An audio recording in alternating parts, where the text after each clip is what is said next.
مسلم معاشرے کا یہ حال ہے کہ اخلاقی طور پر تباہ ہو چکا ہے۔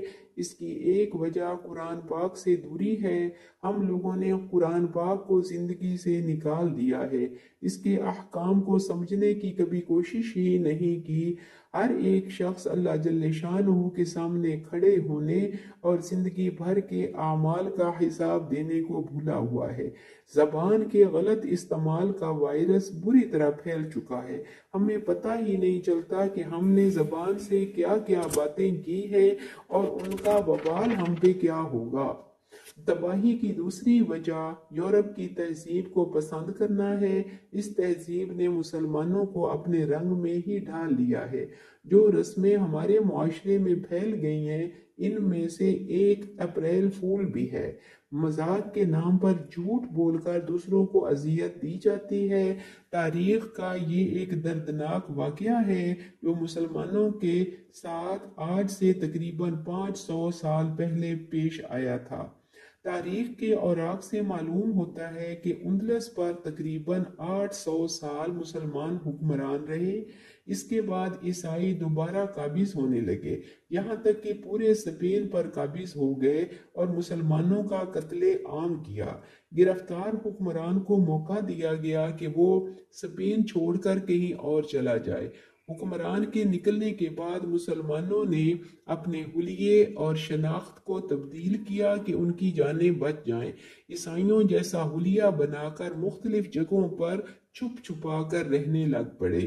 عیسائی بادشاہ کو پتہ چلا تو اس نے ایک منصوبہ بنایا کہ تمام مسلمانوں کو ختم کر دیا جائے۔ چنانچہ اس نے پورے ملک میں اعلان کروا دیا کہ مجھے معلوم ہوا ہے ابھی بھی اسپین کی سرزمین پر مسلمان موجود ہیں، میں مزید خون بہانا نہیں چاہتا۔ تمام مسلمان 1 اپریل سے پہلے غرناطہ میں اکٹھے ہو جائیں کہ انہیں بحری جہازوں میں سوار کر کے کہیں اور پہنچا دیا جائے جہاں وہ امن و امان سے رہ سکیں، وہاں ان کا ایک الگ شہر بنا دیں گے۔ یہ اعلان سن کر مسلمان غرناطہ میں جمع ہو گئے، انہیں بحری جہاز میں سوار کیا گیا، ان میں عورتیں اور بچے بھی تھے۔ چلتے چلتے جب جہاز گہرے پانی میں داخل ہوا تو ان بد نصیبوں کو غرق کر دیا گیا۔ انگریز تو اس دن کو فتح کے جشن کے طور پر مناتے ہیں کہ کیسے مسلمانوں کو بے وقوف بنایا گیا اور کیسے انہیں بے وقوفی میں ہی دھوکے سے قتل کر دیا گیا۔ شروع میں یہ تہوار صرف یہود و نصارہ تک ہی محدود تھا۔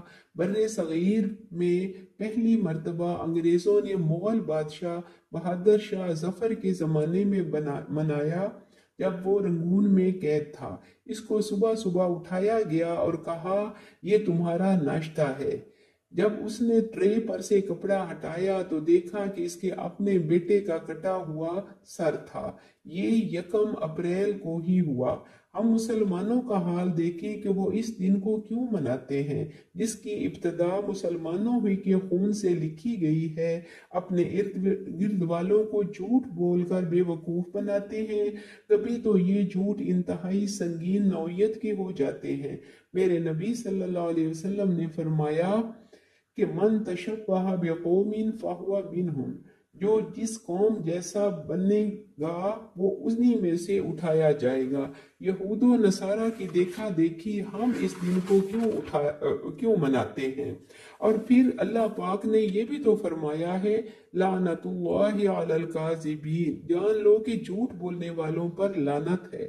لعنت کا مطلب ہے اللہ جل شانہ کی رحمت سے نکال دیا جانا، اور جسے اللہ کی رحمت سے نکال دیا جائے اس سے بڑھ کر کون بد نصیب ہوگا۔ میرے نبی صلی اللہ علیہ وسلم کا فرمان ہے مومن میں ہر صفت ہو سکتی ہے سوائے خیانت اور جھوٹ کے۔